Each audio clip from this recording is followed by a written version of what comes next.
इस कार्यक्रम के पुण्यार्चक हैं श्रीमान महावीर प्रसाद जी जैन सेठी, श्रीमती शकुंतला जी जैन सेठी, कोटा राजस्थान, खतौली वाली। स्वर्गीय श्री नागराज सगरी स्मरणार्थ, Chinnas residency 32, Seshadri road, Ananda Rao circle, Bengaluru. Shrimati Shobha Nagaraj Sagari, Bengaluru. पुत्री सौभाग्य रेखा मोहन कुमार वडकुद्रे, दामाद श्री मोहन कुमार वडकुद्रे, पौत्री कुमारी निकिता मोहन कुमार वडकुद्रे, पौत्री कुमारी रचिता मोहन कुमार वडकुद्रे, कोल्हापुर। पुत्री सौभाग्यवती प्रतिभा सदन, दामाद श्री सदन कुमार, पौत्री अर्घ्या सदन, पौत्र आगम सदन, बेंगलुरु। पौत्री सौभाग्यवती सची देवी रवि कड़बी, दामाद श्री रवि कड़बी, पौत्र माहिन रवि कड़बी, पौत्री मनस्वी रवि कड़बी, बेंगलुरु।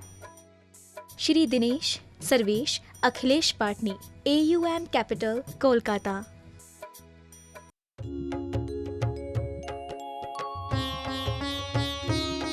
शंका समाधान।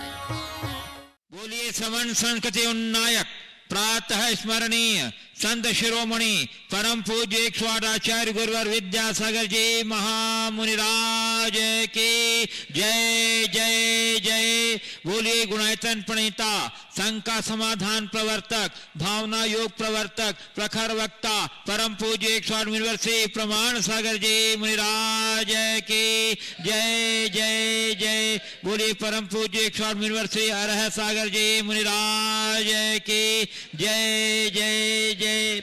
प्रिय बंधुओं, जैसा कि आप लोग को विदित ही है कि गुरुदेव का मंगल विहार चल रहा है और आज रीवा से करीब 75 किलोमीटर आगे मऊगंज स्थित सगुन पैलेस के विशाल प्रांगण में आज का यह शंका समाधान का कार्यक्रम आयोजित है। आज के इस कार्यक्रम से जुड़े जो यहाँ उपस्थित लोग हैं, स्थानीय बंधु हैं और इस सगुन पैलेस के से संबंधित जो व्यक्ति हैं और श्रद्धालु जन हैं, उन सबों का तथा जो पारस चैनल, जनवाणी चैनल और प्रामाणिक ऐप के माध्यम से आज यहाँ के शंका समाधान कार्यक्रम सीधा प्रसारण घर बैठे देख रहे हैं, आनंद ले रहे हैं, उन सबों का मैं मंगल विहार यात्रा की ओर से हार्दिक हार्दिक अभिनंदन करता हूं। जैसा कि आप लोग को विदित ही है कि गुरुदेव का मंगल में विहार शाश्वत श्री सम्मेद शिखर जी के लिए चल रहा है और बिहार के इस क्रम में जो ही यह गुरुदेव की पद यात्रा जो मंगल विहार के रूप में चल रही है वो बनारस जो भगवान पार्श्वनाथ की जन्मभूमि है वहाँ पहुँचेगी, तो वहाँ से फिर यह पदयात्रा महापदयात्रा रथावर्तन महोत्सव में परिणत हो जाएगा, जिसमें रथ यात्रा चलेगी, जिसमें गुरुदेव चलेंगे, जिसमें हजारों नारी श्रद्धालु चलेंगे, भजन मंडली होगा, कीर्तन होगी, जिसमें भगवान का अभिषेक होगा, पूजन होगी, आरती होगी। एक अद्भुत पूरा यह पदयात्रा नहीं, एक महा महोत्सव का रूप में चलेगा। बंधु बड़े सौभाग्यशाली होंगे, हाँ बड़े सौभाग्यशाली होंगे जो से जुड़ेंगे। और यह यात्रा प्रारंभ होगी दिनांक 4 मार्च को वाराणसी से और 3 प्रदेशों से गुजरता हुआ उत्तर प्रदेश, बिहार, झारखंड होता हुआ यह यात्रा मार्च के अंतिम सप्ताह में सम्मेद शिखर जी में आकर समाप्त होगा। तो आपसे अनुरोध है कि आप फिर से जुड़िए और इसके बारे में विशेष जानकारी हमारे पुण्यार्जक श्री रमेश जी आगे आपको देंगे। मैं आपको से सभी यहाँ उपस्थित जो मैं यहाँ बंधु हैं उनको जिज्ञासा के रूप में आमंत्रित कर रहा हूँ। इसके पूर्व हम लोग सभी मिल करके पूज्य को चरण कमलों में त्रिवार नमोस्तु निवेदित करते हुए उनके मंगल में आशीर्वाद से अपने को अभिषेक करके चार्ज करेंगे। तो हाथ जोड़िए, मस्तक झुकाइए और बोलिए मेरे साथ, नमोस्तु गुरुदेव, नमोस्तु गुरुदेव, नमोस्तु गुरुदेव। बड़े मुनिवर्षी प्रमाण सागर जी महाराज की। चलिए प्रथम प्रश्न के लिए मैं बंधुओं, इसके पूर्व मैं आपको बता दूं, मैंने आपको बताया कि ये मऊगंज स्थित सगुन पैलेस और अष्टभुजा कॉलेज के विशाल प्रांगण में आज का यह शंका समाधान कार्यक्रम आयोजित है। हम यह यहाँ के जो इसके अधिकारी हैं श्री रमेश पांडे जी, उनको आमंत्रित कर रहा हूँ। उन्होंने बड़ी उदारता, बड़ी भक्ति भाव के साथ हाँ हम नमो सद्गुरुदेव भगवान की जय। एक मिनट सर, इन्होंने अपना पूरा परिसर हम लोग के लिए दिया रात्रि विश्राम के लिए, गुरुदेव के लिए और संघ समाधान के लिए। हम आपकी भावना का आदर करते हैं और इनके बारे में संक्षिप्त परिचय हमारे श्री रमेश जी इंजीनियर सतना से हैं, वो देंगे। उसके बाद मैं रमेश जी पांडे से अनुरोध करूंगा, हाँ हमारे श्री रमेश जी उनका सम्मान कराएंगे भावभीना, और प्रमोद कक्का जी उनका सम्मान करेंगे। और सम्मानोपरांत मैं पांडे जी से अनुरोध करूंगा कि अपनी भावना और अपनी जिज्ञासा प्रस्तुत करेंगे। परम पूज मुनिवर का विहार जैसे जैसे एक कस्बे से दूसरे कस्बे, एक नगर से दूसरे नगर में जाता है, तो पता नहीं ऐसा क्या है, या तो मुनिश्री का जादू है या गांव वालों की भक्ति है कि हम जिस नगर में व्यवस्था के लिए पहुंचते हैं। कल जब हम जैसे ही यहाँ आए और हमने बात की सम्मानित पांडे जी से, पांडे जी को स्वतः पता था कि जैन साधु यहाँ से निकल रहे हैं। बोले भैया, महाराज श्री मैं बताऊं विनय पूर्वक, बिल्कुल हाथ जोड़कर बोले भैया आपको कहने की जरूरत नहीं है, ये आप मान लीजिए मुनि श्री का प्रांगण है, आप स्वयं कथावाचक है महाराज श्री। और जब चर्चा चल पड़ी तो बोली मैं जैन दर्शन से इतना कि अपनी कथाओं के माध्यम से अनेक दृष्टांत जैन दर्शन के बारे में देता हूं, ये आपकी महानता है। और ऐसी जब कोई विभूति हमको मिलती है तो उनका सम्मान करना हमारा कर्तव्य बनता है कि हम उनका सम्मान करें। मैं निवेदन करूंगा कक्का जी से कि यहाँ पांडे जी का सम्मान करें।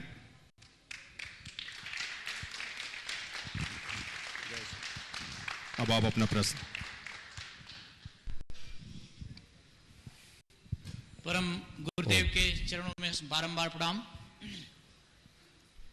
अभी हमारे भाई साहब ने जो बताया, निश्चित रूप से ये जो कुछ दिख रहा है ये सब मुनिश्री का ही आशीर्वाद का परिणाम है। हमारे सामने लगभग हर वर्ष एक मुनिश्री के दर्शन यहाँ से जो जाते हैं, तो हमारा ये सौभाग्य रहता है कि वो मुनिश्री का सेवा करने का हमें अवसर मिलता है। बहुत सुंदर।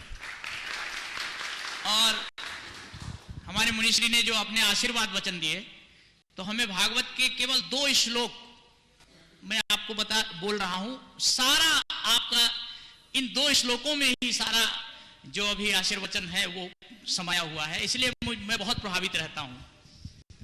तत्वेनुकंपां सुसमीक्ष्यमाणो भुञ्जान एवात्मकृतं विपाकं यद्वाग्वपुर्भिर्विधनं नमस्ते जीवेत यो मुक्तिपदे सदाय भाग। और एक दूसरा श्लोक है, दयया सर्वभूतेषु संतुष्ट्यायेन केन वा सर्वेन्द्रियोपशान्त्या च तुष्यत्यासु जनार्दनः। हमारे गुरुदेव ने जितना कुछ कहा इन दोनों श्लोकों में समाया हुआ है। मैं बारंबार एक बार फिर प्रणाम करता हूं और अपने आप को धन्य महसूस करता हूं।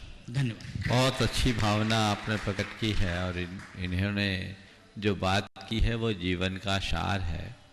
और हर मनुष्य के हृदय में मैं एक बहुत सार में आपकी बात को पुष्ट करते हुए कह रहा हूँ। बहुत साधारण शब्दों में कहा गया, ये बहुत पुराना दोहा है। इसे अगर व्यक्ति हृदय में स्थापित कर ले तो उसे ज़्यादा धर्म की विवेचना करने की आवश्यकता नहीं होगी। सभी ग्रंथ और पंथ में बात बतावे 3। सभी ग्रंथ और पंथ में बात बतावे 3, राम हृदय दिल में दया तन सेवा में ली। बस इतनी सी बात यदि चरितार्थ हो जाए तो बेड़ा पार हो जाए।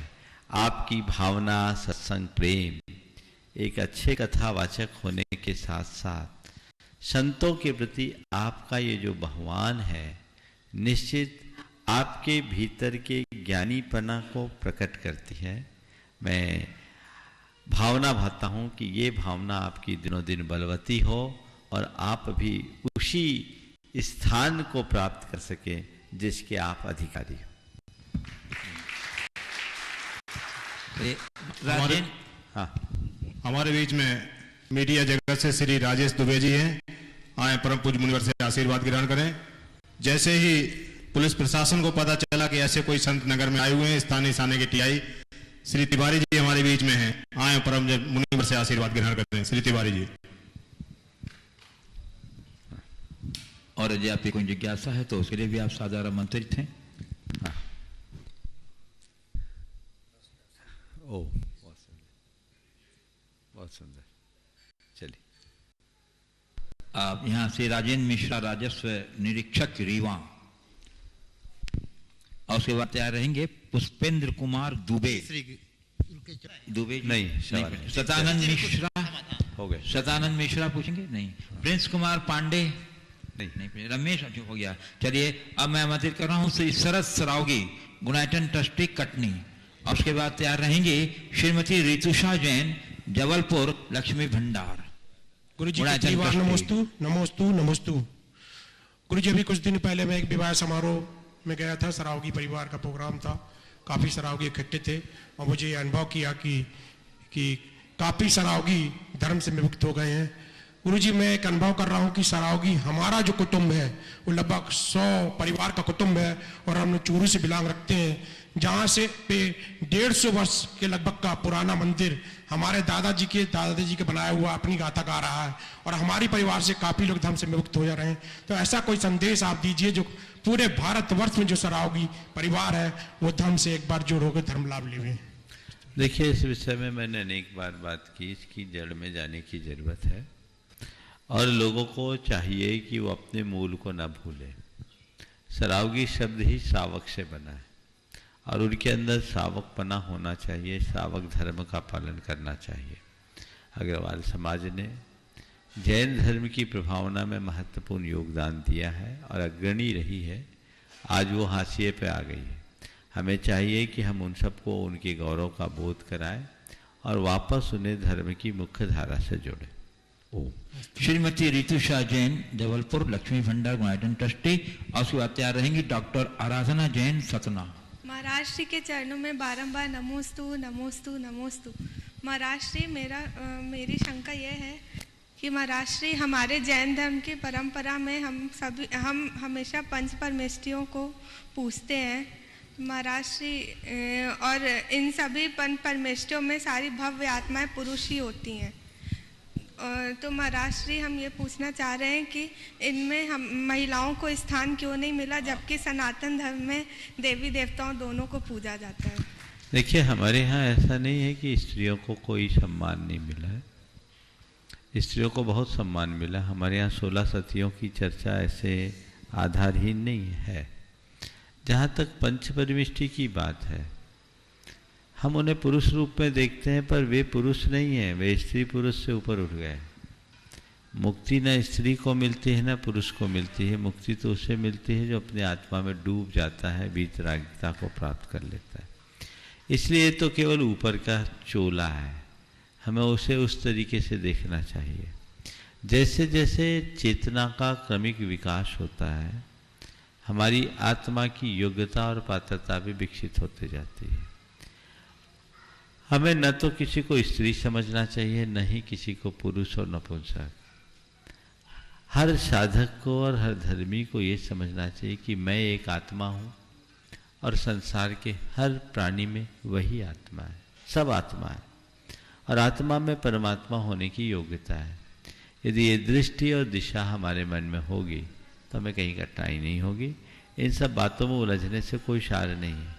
पंच परमिष्ठि में कोई महिलाएं नहीं है, इसका मतलब ये नहीं कि महिलाएं आगे चल कर के पंच परमिष्ठि का स्थान नहीं पा सकती, अवश्य पा सकती। डॉक्टर आराधना जैन, सतना, उसके बाद तैयार रहेंगे सिद्ध जैन, दीप, सतना। कंप्यूटराइज्ड माइंड प्रमाण सागर जी एवं अरह सागर जी के चरणों में त्रैबार नमोस्तु नमोस्तु नमोस्तु। महाराज श्री, जब हम मन से जीते हैं तो बहुत खुश रहते हैं, मगर जब हम मन में रखकर जीते हैं तो दुखी हो जाते हैं। तो ऐसा हम क्या करें कि निर्विकल्प मन से जिए और खुश रहें? मन से जीते हैं तो खुश रहते हैं, मन में रखकर जीते हैं तो दुखी हो जाते हैं। ऐसा क्या करें कि हम निर्विकल्प मन रखकर खुश रखें। बस ऐसा है, मन को प्रशिक्षित कर लो, मन में वही बातें रखो जो हमारी खुशियों को खंडित ना करें। जो बातें हमारी खुशी की को खंडित करते हैं उन्हें हम बाहर करना शुरू कर दें, हम मन से भी खुश रह सकेंगे, हर पल आनंद ले सकेंगे। सिद्ध जैन दीप असुआत्या रहे गुणांतरण ट्रस्टी श्री मुकेश कीर्ति एवं पुत्र मृणाल जैन, मेट्रो दिल्ली। दोनों महाराज जी के चरणों में बारंबार नमोस्तु। महाराज जी, जब आप बिहार में चलते हैं तो सामने कोई पत्थर आता है तो आप उसे छोड़ के किनारे से निकल जाते हैं, लेकिन हमारे जीवन में कोई पत्थर आता है तो हम उससे उलझने लगते हैं और उससे लड़ने लगते हैं, उसमें हमारा समय बर्बाद हो जाता है और हम सक्सेस तक जा नहीं पाते हैं। तो महाराज जी, हम क्या करें कि आपके जैसे हम उस मतलब जो बाधा आती है उसको छोड़ के आगे बढ़ सके, उससे उलझे ना, उसमें अपने समय को बर्बाद ना करें। बहुत अच्छी बात आपने की। देखो, जो पत्थरों से उलझते हैं, पत्थरों को उखाड़ने में लगते हैं, वो कहीं के नहीं रहते हैं, और पत्थरों को छोड़कर जो आगे बढ़ जाते हैं वही जीवन में सफल होते हैं। सफलता का यही मंत्र है, रास्ते में आने वाले अवरोधों को पार करके आगे बढ़ते जाओ, जूझो मत, आगे बढ़ो, ये सीख लेना चाहिए। मुझे बहुत अच्छा है कि तुम जैसे छोटे से बच्चे ने बिहार करते करते कम से कम इतनी समझ विकसित की ना, ये एक बहुत बड़ी उपलब्धि है। और ऐसी दृष्टि लोगों के अंदर आ जाए तो वो अपने जीवन को सफलीभूत करेगा, इसमें कोई संशय नहीं। नमस्ते महाराज जी। श्री मुकेश कीर्ति पुत्र मृणाल जैन, मेट्रो दिल्ली गुणांतरण ट्रस्टी। और सुआत्यार रहेंगे श्री प्रमोद जी कक्का कटनी शास्त्री परिवार। नमोस्तु गुरुदेव। गुरुदेव, अक्सर बड़े हमसे कहते हैं कि तुम अपने बच्चे हो इसलिए हम तुम्हें डांट देते हैं, फटकार देते हैं। अक्सर हम बड़ों से कह देते हैं कि आप हमारे ही माता पिता हो या दादा दादी हो इसलिए हम आपसे ऊंचा बात कर लेते हैं। यूजुअली इसी कथन के पीछे छुपकर हम अपनों से दुर्व्यवहार करते हैं, लेकिन कोई बाहर का होता है तो हम उसे झुककर प्रणाम करते हैं, सत्कार से व्यवहार करते हैं और उन्हें रिस्पेक्ट देते हैं, क्योंकि हमारा थॉट प्रोसेस ऐसे चलता है कि सामने वाला तो हमसे एक दिन के लिए मिला है, वो हमारे बारे में क्या सोचेगा, उससे अच्छा बन के रहें। तो गुरुदेव, मेरा प्रश्न यही है कि अपनों से बात करते हुए या अपनों से किस तरीके का व्यवहार करें, इसको उनसे बात करते हुए क्या थॉट प्रोसेस रखना चाहिए कि हम अपनों से बात करने से पहले यह सोचें कि वे हमारे बारे में क्या सोचेंगे और जिससे उन्हें बुरा ना लगे और इससे हमारे संबंध पे क्या फर्क पड़ेगा। बहुत अच्छा सवाल किया। अपनों से अपनत्व भरी बातें होनी चाहिए, समझ गए। और अपनत्व में खुलापन होता है, झिझक नहीं। मेरे बारे में वो क्या सोचेगा ये दूरी को दर्शाता है, पर किसी के सामने हम निसंकोच अपना हृदय खोल दें, वो तभी संभव है जब उसके प्रति अपनत्व है। तो सामने वाला क्या सोचेगा ये सोच करके अपनों से बात कभी मत करना, पर हाँ, सामने वाले का बुरा ना हो, वो दुखी ना हो, इतना ख्याल रख करके अगर हम बात करें तो कभी गड़बड़ ना हो, समझ गए। तो अपना है, चाहे वो बड़ा हो या छोटा, अपनत्व का रस उड़ेलते हुए बात करो। ऊंचे स्वर में बात करना बुरी बात नहीं है, और बड़ों का छोटों को झिड़क देना भी बुरा नहीं है, लेकिन उसमें भी प्रेम और आत्मीयता होनी चाहिए, समझ गए। मैथिली शरण गुप्त की ये पंक्तियां बहुत प्रासंगिक है। वही दूर जाता है जो पास होता है,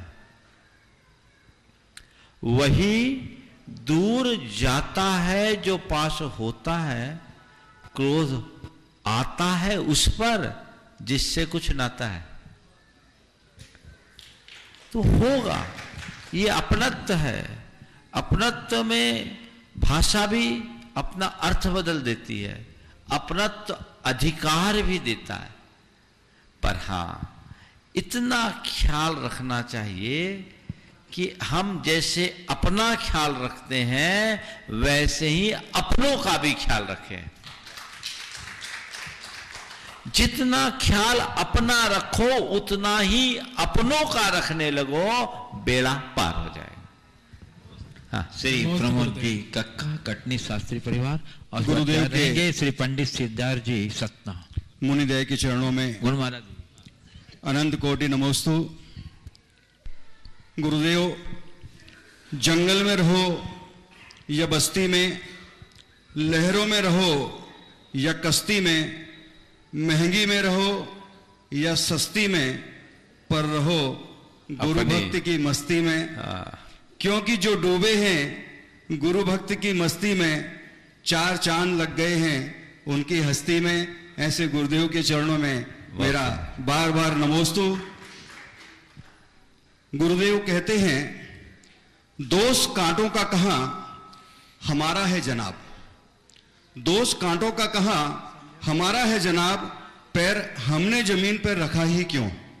हे गुरुदेव, इस कलिकाल में जब कषायों की इतनी तीव्रता है, ऐसे कांटे भरे कलिकाल में हमने जन्म लिया है।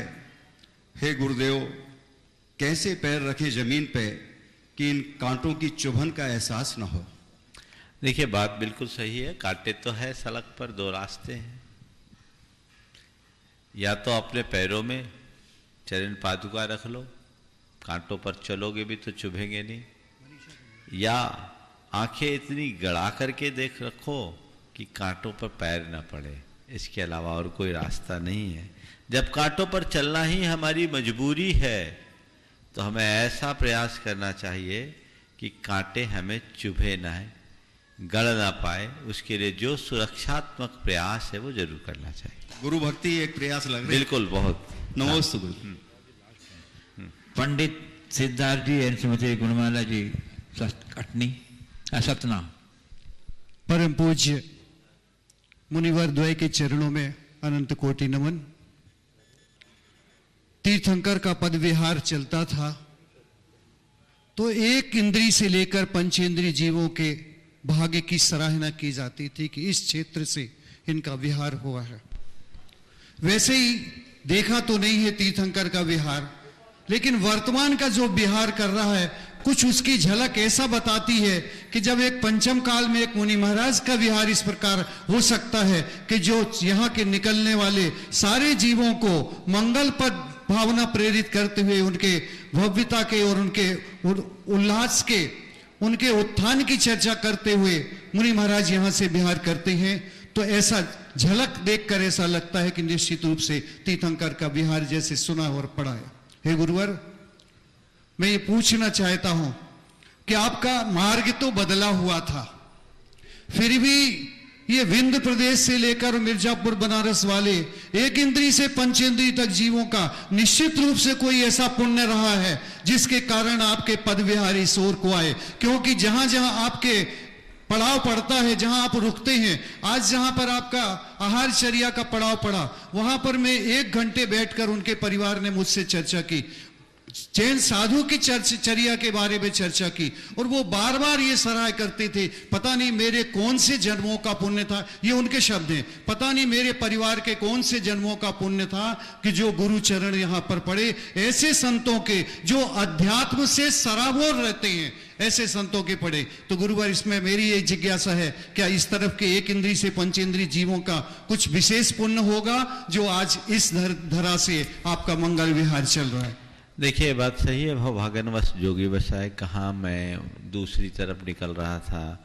अगर छत्तीसगढ़ की ओर चला जाता तो ये रास्ता वंचित हो जाता। इधर के लोगों का पुण्य तो होगा ही, इसमें कोई संशय नहीं, पर मुझे नहीं मालूम यहाँ के लोगों के कितना प्रबल पुण्य है, इनके यहाँ के लोगों का पुण्य कितना प्रबल है। पर मैं यहाँ देखता हूँ इस धरा के लोगों की भक्ति बहुत प्रबल है, उसमें कोई संशय नहीं। मैं पहले भी इस इलाके से विहार करके गया हूँ, तब भी और अब भी। आज तो लोगों को कोई सूचना भी नहीं, लेकिन उसके बाद भी जिस तरह का उत्साह, पूरे रास्ते भर में उत्साह है, ये अद्भुत है। यहाँ के लोगों के हृदय में भारत बसता है, भारतीयता बसती है। इन सब के हृदय में संतों के प्रति प्रगाढ़ अनुराग है, धर्म की भावना है, जीवन के कल्याण का ये श्रेष्ठ माध्यम है। ऐसा प्रयास हम सबको करना चाहिए।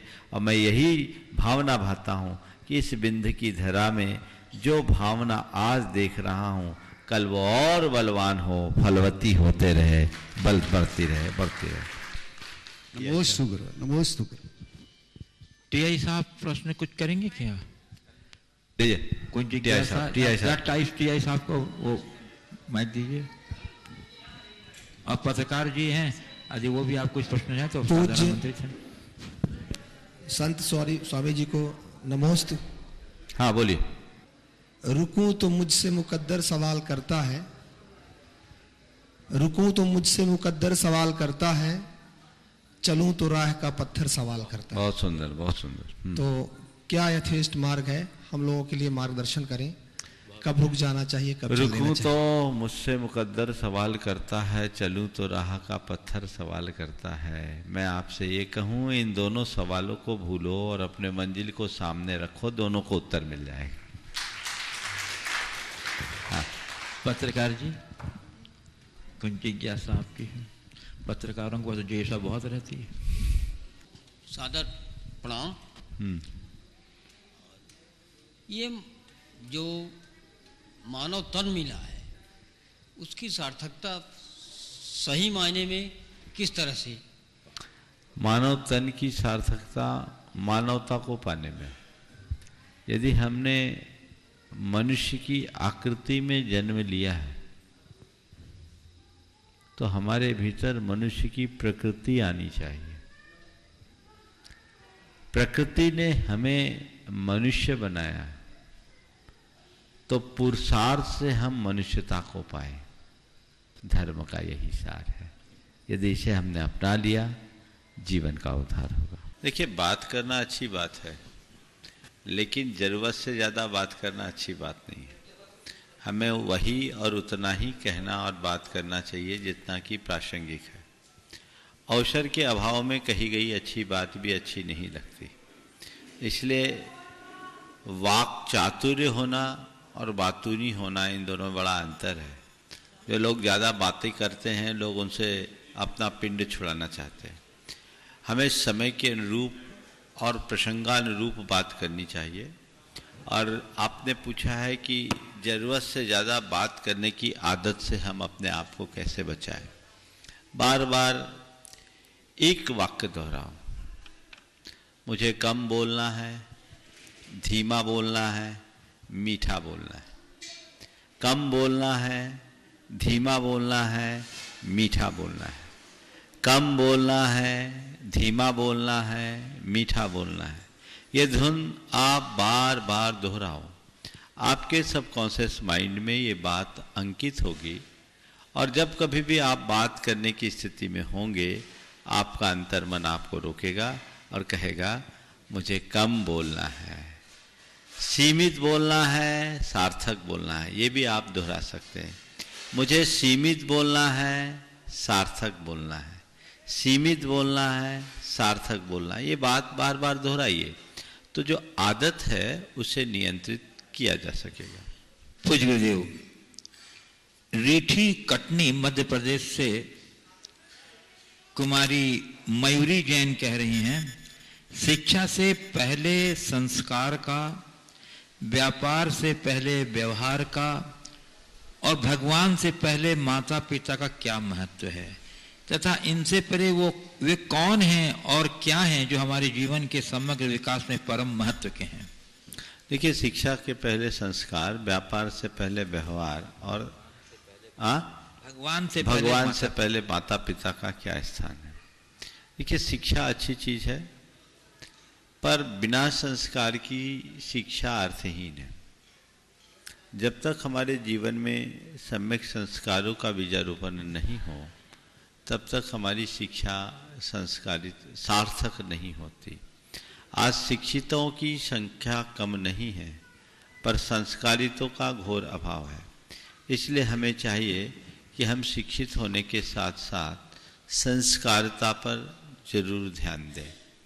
किसी का कितना भी व्यापार बढ़े, उस व्यक्ति का व्यवहार खराब हो तो उसे कोई पसंद नहीं करता। इसलिए आपने पूछा, शिक्षा से पहले संस्कार, व्यापार से पहले व्यवहार और भगवान से पहले माता पिता। मैं आपके वाक्य में संशोधन करता हूँ और पहले की जगह शिक्षा के साथ संस्कार, व्यापार के साथ व्यवहार और भगवान के साथ माता पिता का ध्यान रखना अत्यंत जरूरी है, तभी हम अपने जीवन को बेहतर बना सकेंगे। इनका पाठ दूसरा है कि इनसे परे वे कौन है और क्या है जो हमारे जीवन के समग्र विकास में परम महत्व। इनसे परे और कौन है और क्या है जो हमारे जीवन के परम समग्र विकास में महत्व रखते हैं। देखिए, इनसे परे यदि देखा जाए तो वह है हमारी निष्ठा, श्रद्धा। यदि हमारी श्रद्धा सही हो, निष्ठा सम्यक हो, तो ये सब बातें अपने आप हमारे जीवन में जुड़ेंगी और हम अपने जीवन व्यवहार को अच्छा बनाने में समर्थ हो सकेंगे। पूज्य गुरुदेव, मुरैना मध्य प्रदेश से श्री नवीन जैन कह रहे हैं, महाराज जी, प्राचीन काल में सूचना प्रौद्योगिकी, ज्ञान और न्याय की प्रामाणिकता के अभाव में सत्य और धर्म को अनेकों बार कुचला गया। सत्य और धर्म को अनेकों बार कुचला गया, मनमाने ढंग से बदला भी गया। पर वर्तमान में सभी साधनों की अनुकूलता के बाद भी सत्य और धर्म अपने को सार्वभौमिक रूप से प्रदर्शित और प्रमाणित क्यों नहीं कर पा रहा है? बहुत अच्छा सवाल है। उच्च तकनीक से संपन्न होने के बावजूद आज विश्व के लोग सत्य और धर्म को सार्वभौमिक रूप से प्रतिष्ठापित क्यों नहीं कर पा रहे हैं?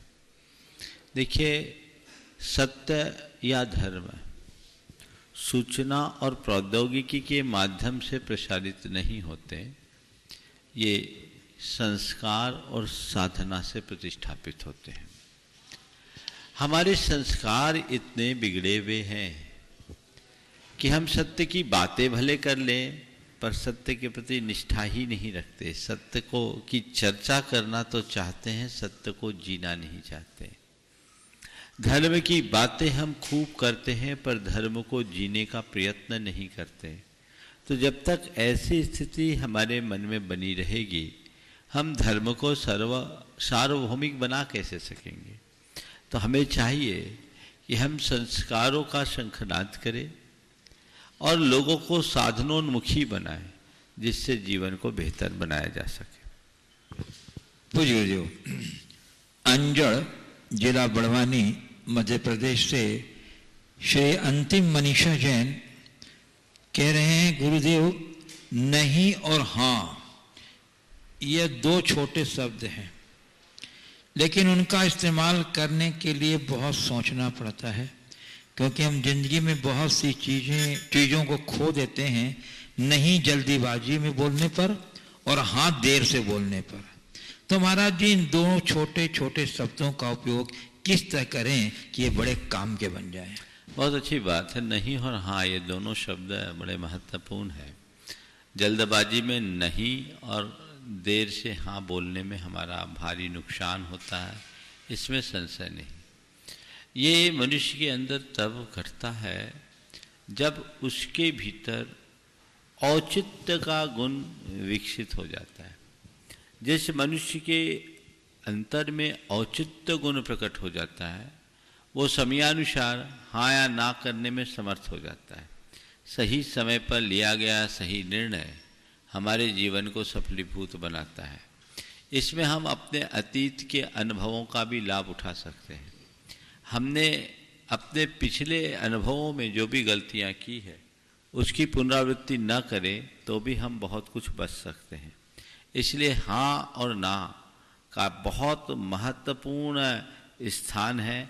कब हाँ करना और कब ना करना, जो इसमें सक्षम होता है वही सही जगह पर आगे बढ़ पाता है। पूज्य गुरुदेव, उदयपुर राजस्थान से श्री अनिल मेहता कह रहे हैं, महाराज श्री आंखों के सामने विराजित भगवान व मुनि श्री को नमोस्तु तो कर सकते हैं, लेकिन इंसान के अंदर विराजित परमात्मा को कैसे नमोस्तुत करें? जिस दिन तुम्हें इंसान के अंदर विराजित परमात्मा दिखने लगेंगे, तुम अपने आप नमोस्तु करने लगोगे। हमें मंदिर में विराजमान भगवान दिख जाते हैं, संत में तुम्हें भगवान या प्रभु का प्रतिनिधित्व प्रकट हो जाता है, लेकिन इंसान में नहीं दिखता। अपनी दृष्टि को व्यापक बनाओ। जिसकी दृष्टि उदार और व्यापक होती है उसके लिए चीजें सहज होती। गुरुदेव, कटनी मध्य प्रदेश से डॉक्टर अखिलेश जैन कह रहे हैं, गुरुदेव स्वार्थी होना बुरा माना जाता है, पर यदि स्व तथा पर के भेद को जानने हेतु तथा स्व के उत्थान के लिए किए गए पुरुषार्थ के लिए स्वार्थी होना, क्या यह भी बुरा माना जाएगा? देखिए, स्वार्थ के दो रूप हैं।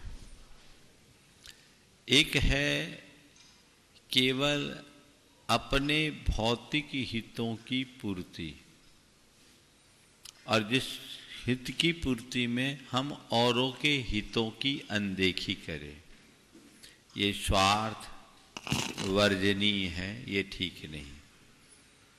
लेकिन एक स्वार्थ है स्व का अर्थ अपने आत्महित के लिए किया जाने वाला पुरुषार्थ। इसमें अपने हित की पूर्ति है, आत्मिक हित, आध्यात्मिक हित, पर इसमें अन्य किसी का अहित नहीं है।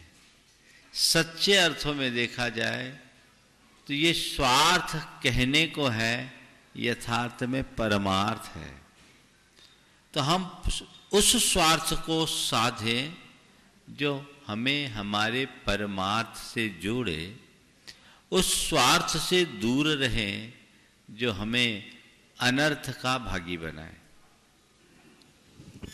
पूज्य गुरुदेव, बिनौली बागपत उत्तर प्रदेश से श्री नितिन जैन कह रहे हैं, महाराज से किसी ने क्या खूब कहा है कि परिवार को मालिक बनकर नहीं बल्कि माली बनकर संभालो। जो ध्यान तो सबका रखता हो पर अधिकार किसी पर नहीं जताता हो। ध्यान तो सबका रखता हो पर अधिकार किसी पर न जताता हो। बहुत सुंदर। तो महाराज श्री, एक मालिक के अंदर मालिक की भांति भाव उत्पन्न हो जाए, इसके लिए मालिक को क्या करना चाहिए? बहुत सुंदर बात। परिवार को मालिक की तरह नहीं, माली की तरह रखो। जो ध्यान सबका रखे पर अधिकार किसी पर न जताए। आपने पूछा है कि मालिक माली जैसा कैसे बने? बस कुछ नहीं करना है, मिल्कियत का अहंकार छोड़ दो, अपने आप माली बन जाओगे। जब तक मनुष्य के अंदर आधिपत्य का भाव होगा, अहंकार बना रहेगा, और वो अहंकार पूर्ण स्थिति में वो कभी अपने आप को माली मानने की भूमिका में नहीं जी सकेगा। तो माली माने बहुत अच्छा वाक्य है, जिसका भी ये वाक्य है।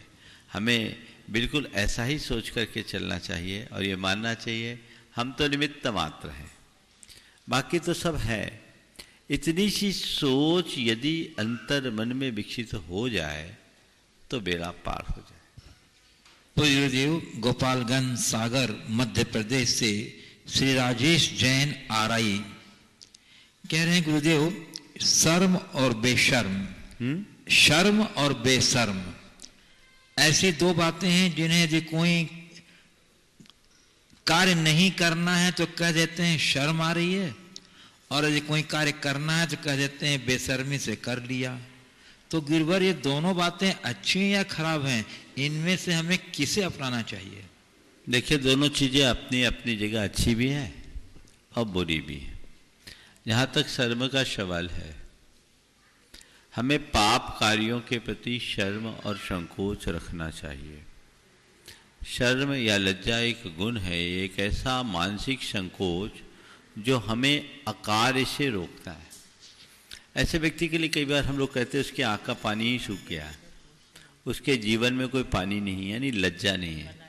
लज्जा हमारे जीवन का एक बड़ा गुण है जो हमारे जीवन को सुधारने में सहायक है। तो पाप कार्य, बुरे कार्य, दुष्कर्मों के प्रति हमारा मानसिक संकोच होना चाहिए, जिससे हम उससे अपने आप को बचा सके। लेकिन अच्छे कार्यों में हमें किसी भी प्रकार का संकोच नहीं करना चाहिए। अच्छे कार्य में किया गया संकोच हमें पीछे धकेलता है, और बुरे कार्य में रखा जाने वाला संकोच हमें संभालता है। इसलिए हमें पाप से शर्म करना चाहिए, और परमार्थ में कोई शर्म नहीं, गर्व करना चाहिए। तो गर्व के साथ करो। आजकल उल्टा देखने में आता है, किसी व्यक्ति को धर्म का कार्य करने के लिए कह दो तो उसे शर्म आती है, अरे हमें लोग पंडित जी कहने लगेंगे। और पाप का कार्य करने में एकदम निष्फिकर होकर कर लेता, निसंकोच कर लेते हैं। ये प्रवृत्ति ठीक नहीं है, इससे हमें दूर रखना चाहिए। पूज्य गुरुदेव, शेफाली राजेश जैन काव्यांजलि इंदौर कह रही हैं, गुरुदेव मैंने कहीं पढ़ा है कि 3 चीजों में कभी भी शर्म नहीं करना चाहिए। पहला बूढ़े माँ बाप में, दूसरा गरीब दोस्तों में, और तीसरा पुराने कपड़ों में। गुरुदेव, इन वाक्यों के संदर्भ में कैसे समझना चाहिए और आज के समय में इनको किस तरह अपनाने का महत्व है, कृपया मार्गदर्शन देने के लिए। पहला भोजन, पहला है बूढ़े माँ बाप में, दूसरा है गरीब दोस्तों में, हाँ, और तीसरा है पुराने कपड़ों में। इनमें शर्म नहीं करना चाहिए, बिल्कुल नहीं करना चाहिए, क्योंकि माँ बाप तो कोई भी हो, चाहे बूढ़े हो या जवान, संपन्न हो या दरिद्र, वो माँ बाप हो, हमारे जन्मदाता है। उनसे शर्म करना तो समझ लो अपना हियाई फोड़ लेना है, ये अच्छी बात नहीं है। इसी तरह आपको जो कहा गया पुराने कपड़ों में, तो पुराने कपड़ों से मनुष्य की पहचान नहीं होती, वो तो हमारी असलियत को दर्शाती, उसे रखना चाहिए और उसमें किसी भी प्रकार का शर्म और संकोच नहीं करना चाहिए। और तीसरी बात कही गरीब दोस्तों में, तो दोस्त चाहे गरीब हो या अमीर, सच्चा दोस्त वो है जो हमारे लिए हमारे हित के मार्ग में लगाता है। श्री कृष्ण और सुदामा का प्रकरण है, हम सबको इसका सच्चा पाठ पढ़ाता है। न सुदामा को संकोच हुआ, न श्री कृष्ण को संकोच हुआ। ये आदर्श तो हमारे जीवन में होना ही चाहिए। पूज्य गुरुदेव, एक अंतिम प्रश्न है ऑनलाइन। दिलीप पांड्या कोचामन से यूनाइटेड ट्रस्टी कह रहे हैं, गुरुदेव अहमदाबाद, श्री विजय रूपाणी मुख्यमंत्री गुजरात इन दिनों कोरोना से प्रभावित और पीड़ित चल रहे हैं और उनके शीघ्र स्वास्थ्य लाभ के लिए हम जैन समाज वालों की बड़ी चिंता है और आपके आशीर्वाद की परम आवश्यकता है। कृपया अपना आशीर्वाद दे करके उन्हें उनकी भावना। देखिए, कोरोना तो काल बन कर के आए और इसने बहुतों को प्रभावित किया। हमने अपने अनेक लोगों को, सब ने अपने अपनों को खोया है। जैन समाज में भी बहुत सारे लोग इस कोरोना के कारण काल कवलित हुए हैं। अब धीरे धीरे कोरोना में कुछ कमी आई है, तो आप लोगों ने भी सावधानी की उपेक्षा करना शुरू कर दी। सबसे पहले तो मैं कहूँगा कि सावधानी हटी और दुर्घटना घटी। आप लोगों के मुख से मास्क कहाँ चला गया पता नहीं, लगता आप सब ने वैक्सीन लगवा लिए हैं। मास्क लगना चाहिए, अपनी सुरक्षा के प्रति सजग रहना चाहिए। जहाँ तक रूपानी जी का सवाल है, मैं उनके मंगल स्वास्थ्य की कामना करता हूँ, उनको आशीर्वाद देता हूँ। वो हमारे समाज के एक प्रबुद्ध और एक समर्थ व्यक्ति हैं। किसी प्रदेश का मुख्यमंत्री होना संपूर्ण जैन समाज के लिए बड़े गौरव की बात है और वो तो पूरे देश की एक विभूति है। मुख्यमंत्री कोई ऐसे वैसे व्यक्ति नहीं होते। हम तो सबके मंगल की कामना करते हैं और फिर किसी मुख्यमंत्री की बात हो तो वो और ज़्यादा होनी चाहिए। हम सबको भावना भानी चाहिए कि वे शीघ्र स्वास्थ्य लाभ को प्राप्त करें और इसी तरह देश, समाज, धर्म और संस्कृति की रक्षा कर सके। सभी को ये भावना भानी चाहिए कि कोई भी इस धरती में पीड़ित न रहे और कोरोना से जो कुछ भी पीड़ित हैं उन सबको स्वास्थ्य लाभ हो। रूपानी जी के पूरे परिवार को मैं आशीर्वाद देता हूँ। बंधुओं, अब मैं आपको ले चलता हूँ जो यहाँ प्रत्यक्ष उपस्थित जिज्ञासु हैं। सर्वप्रथम मैं आमंत्रित कर रहा हूँ श्री रमेश जी इंजीनियर सतना को, जो आगामी सूचना देंगे कार्यक्रमों का, रथावर्तन समारोह जो चालू होने और इस जो मंगल विहार जो गुरुदेव का वर्तमान में चल रहा है उसके पुण्यार्जक परिवार से संबद्ध भी हैं। श्री रमेश कुमार जी इंजीनियर गुणायतन सतना समाज के अध्यक्ष भी हैं, गुणायतन ट्रस्टी भी हैं, गुणायतन के निर्माण मंत्री भी हैं। आगे आगामी कार्यक्रम की सूचना देंगे।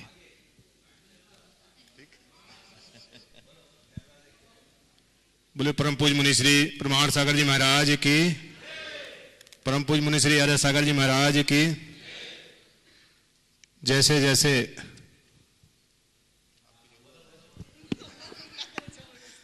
जैसे जैसे शुभ संकेत मिलता हो, शुभ संकेत के दिन निकट आने लगते हैं, तो उत्साह भी चरम पर होता है। महाराज श्री जैसे ही ये जानकारी गई कि पार्श्वनाथ भगवान की जन्मस्थली से मोक्ष स्थली तक एक रथ यात्रा, पद यात्रा के साथ देवशास्त्र गुरु के सानिध्य में होने जा रही है, संपूर्ण देश में एक अपूर्व उत्साह देखने को मिल रहा है और विभिन्न जगहों से जानकारियां आ रही हैं, भैया ये कैसे होगी, हम जा सकते हैं कि नहीं जा सकते हैं। मैं आप सभी को बता दूं, आप सभी लोग इस यात्रा में जा सकते हैं। अब सुनिए, सभी लोग में, अभी सभी लोग में हम अपने आप को पुरुष भर, महिलाएं भी जाएंगी इसमें, बालिकाएं भी जाएंगी इसमें।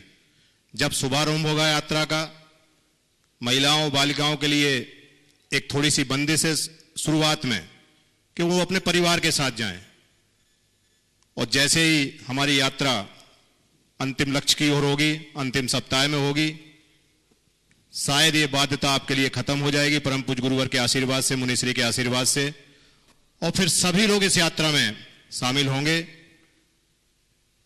इस यात्रा की सारी जानकारी प्रमाणिक ऐप पर दी गई है, प्रमाणिक.net में, प्रमाणसागर.net में भी दी गई है। और अगर यहां भी अगर आपको कोई तकलीफ आ रही है तो पारस चैनल, जिनवाणी चैनल में जो नंबर चलते हैं उन नंबरों पे आप संपर्क करें, गुड़ायतन के नंबर हैं, वहां से आपको सारी जानकारी मिल जाएगी, आपकी सारी व्यवस्थाएं उस जानकारी के माध्यम से हमारे पास आएंगी। सिर्फ निवेदन इतना है कि आपको जानकारी देना पड़ेगी। जब तक आपकी जानकारी नहीं जाएगी, आपका फॉर्म फिलअप नहीं होगा, तब तक हम आपको उस यात्रा में शामिल करने में अपने आप को असमर्थ महसूस करेंगे, क्योंकि जब आपकी जानकारी आएगी तो आपकी जानकारी के अनुसार ही हम आपकी व्यवस्थाएं उस यात्रा के लिए बनाएंगे। तो मेरा सिर्फ निवेदन इतना है कि आप लोग शीघ्रता से उस फॉर्म को भर दें, सारी जानकारी वहां पर दे दें, ताकि हम आपकी व्यवस्था के अनुरूप आपकी संख्या के आधार पर वो सारी व्यवस्थाएं जुटा सकें। व्यवस्थाएं हमारी बिल्कुल दुरुस्त हैं, सारी आवास की व्यवस्था है, भोजन की व्यवस्था है, दैनिक क्रियाओं की व्यवस्था है, और तो और पूजन, क्योंकि हमारे साथ देवशास्त्र गुरु सब चल रहे हैं, पूजन अभिषेक सब करने का आपको शुभ अवसर मिलेगा। मैं आपसे एक बार पुनः निवेदन करता हूं कि सभी लोग अपने भाव बना लें और शीघ्रता से वो जानकारी प्रमाणिक ऐप के माध्यम से, प्रमाणसागर.net के माध्यम से पूरी कर दें, ताकि हम आपकी व्यवस्था यथोचित बना सकें। बोलिए परम पूज्य मुनि श्री प्रमाण सागर जी महाराज की जय। पूज्य जी, मैं चाहता हूं कि इस आगामी महोत्सव और कार्यक्रम के लिए आपकी प्रेरणा लोगों को मिले तो बहुत लाभकारी होगा। देखिए, अब प्रेरणा देने की जरूरत नहीं है, अब तो काम करने की जरूरत है। सूचनाएं आप सबको दे दी गई है और नित्य दी जा रही है, और पूरे देश भर के लोगों का बहुत अच्छा उत्साह दिख रहा है।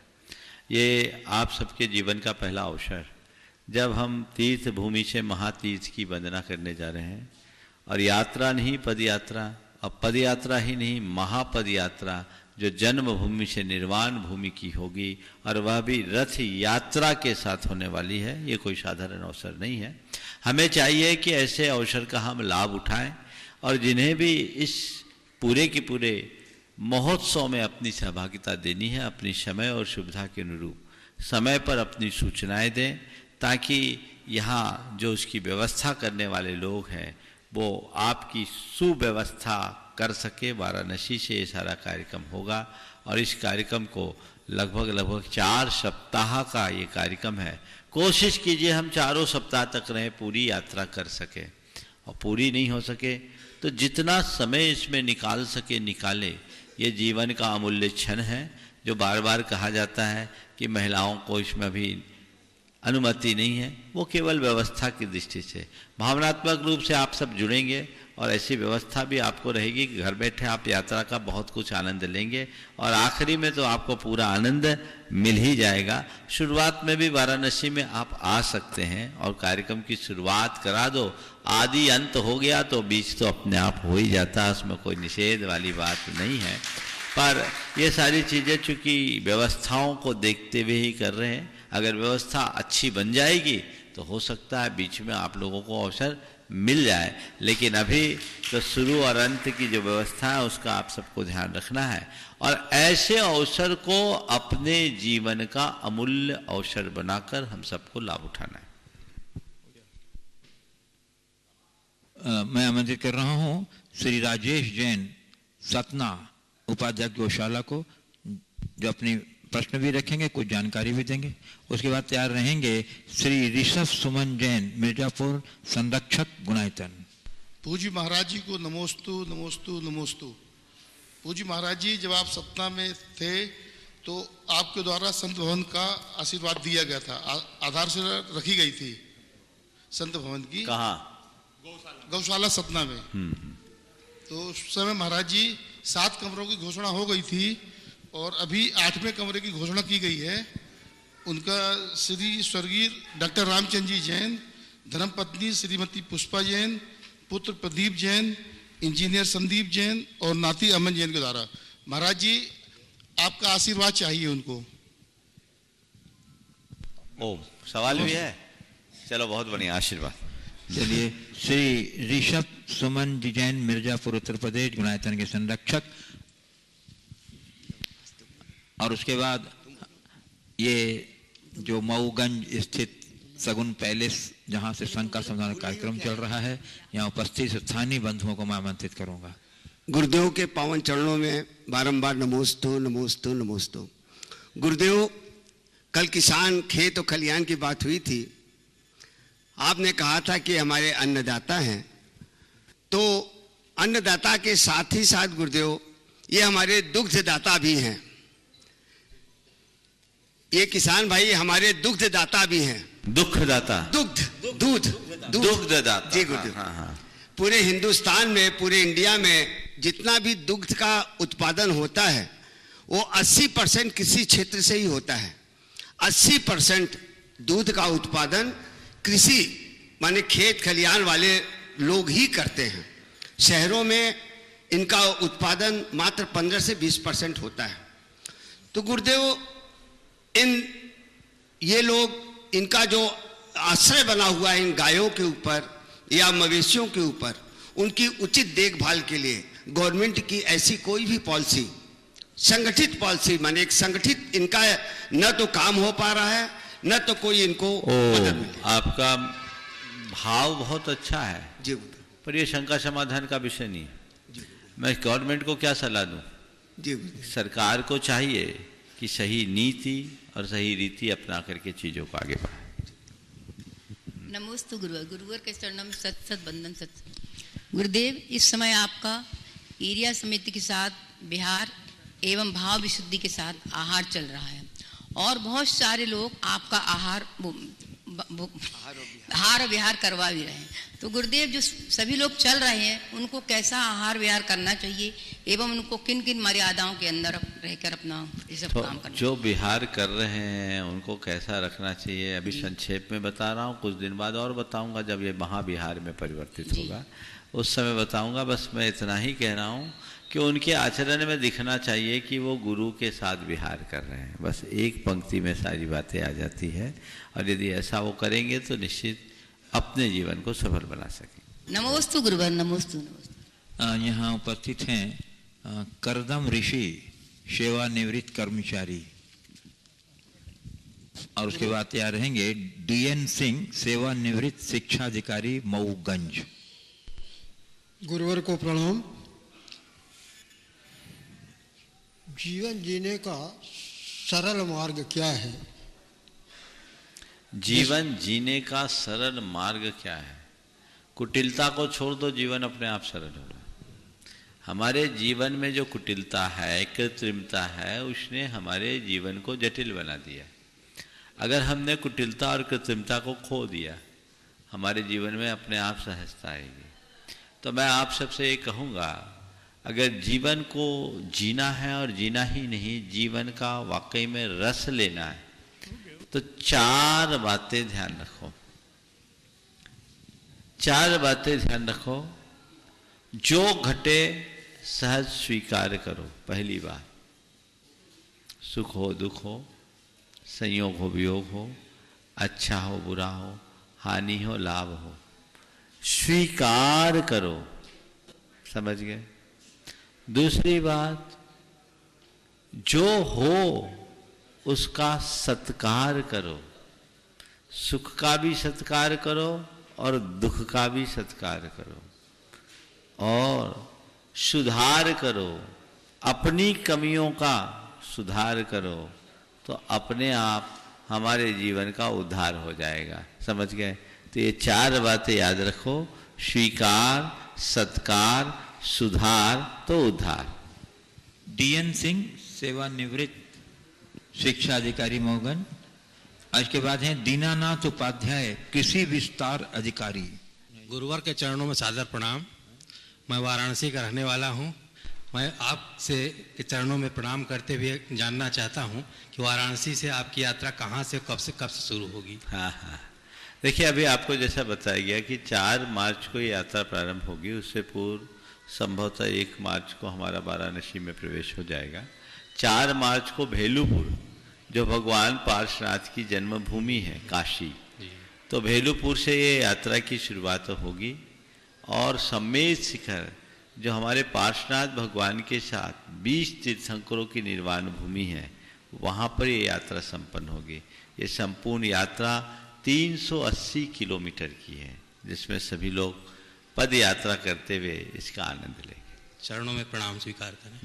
दीनानाथ जी आप ही हैं? अच्छा, इसके बाद है मुद्रिका प्रसाद त्रिपाठी, भारती। जगत पिता के सब नर नारी, सबसे सीताराम हमारी। सबको प्रणाम वंदन। आत्मत सर्वभूतेश के स्वरूप में सब परम पिता की संतान हैं। महाराज जी, तात स्वर्ग अपवर्ग सुख, तात स्वर्ग अपवर्ग सुख, धरी तुलाई गंग, तुलनता ही सकल मिल, जो सुख लब सत्संग। इस सत्संग में आने का कृपा हुई परमात्मा की कृपा से, ये घड़ी धन्य है।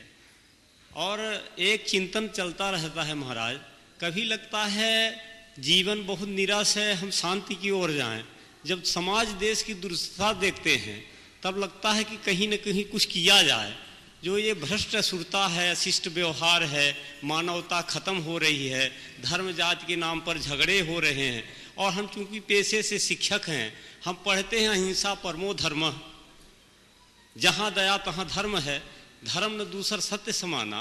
पर ये आज इतने मतांतर, इतने धार्मिक त्यागी तपस्वियों का देश रहते हुए ये अनाचार आदि की स्थिति क्यों मची हुई है, समझ में नहीं आ रहा महाराज जी। देखिए, ये तो कलयुग है और ऐसा होगा। जी, जब हम देखते हैं तो त्रेता युग और द्वापर युग में भी इस तरह की विडंबनाएं थी, अभी अधिक है। आपका कहना है कि कभी कभी तो मन अपने आध्यात्मिक दिशा की ओर बढ़ता है, लेकिन कभी होता है कि कुछ किया जाए। अगर होता है तो कुछ बुरा नहीं है, जो हो जाए सो कर लो, कर्तापन को छोड़कर। ये समझ करके चलो कि इस धरती पे हमेशा अच्छाइयाँ रही है और बुराइयाँ भी रही है, और बुराइयों के अंत करने के लिए किसी ऐसे महापुरुष का आविर्भाव हुआ जिन्होंने अच्छाई के बल पर बुराई का अंत किया। अब हम आप जैसे साधारण प्राणी उन महापुरुषों के श्रेणी के भले ना हो, पर हर प्राणी इस संसार में अच्छा करने में कुछ निमित्त तो बन सकता है। और यदि हम आप कहीं से कोई निमित्त बनते हैं तो हमें करना चाहिए, और ये मान करके चलना चाहिए कि शायद हमारा जन्म इसी निमित्त से हुआ है। हम निमित्त है, करता नहीं। कर्तृत्व के अहंकार से मुक्त होकर के काम करेंगे तो हम जीवन को निश्चित सफल बना सकेंगे। इस प्रकार आज के इस सत्र को परम पूज्य गुरुदेव के चरणों में नमन अर्पित करते हुए मैं यहीं पर विराम लूंगा। बोलिए परम पूज्य आचार्य गुरुवर श्री विद्यासागर जी महाराज की। बोलिए परम श्री प्रमाण सागर जी महाराज की।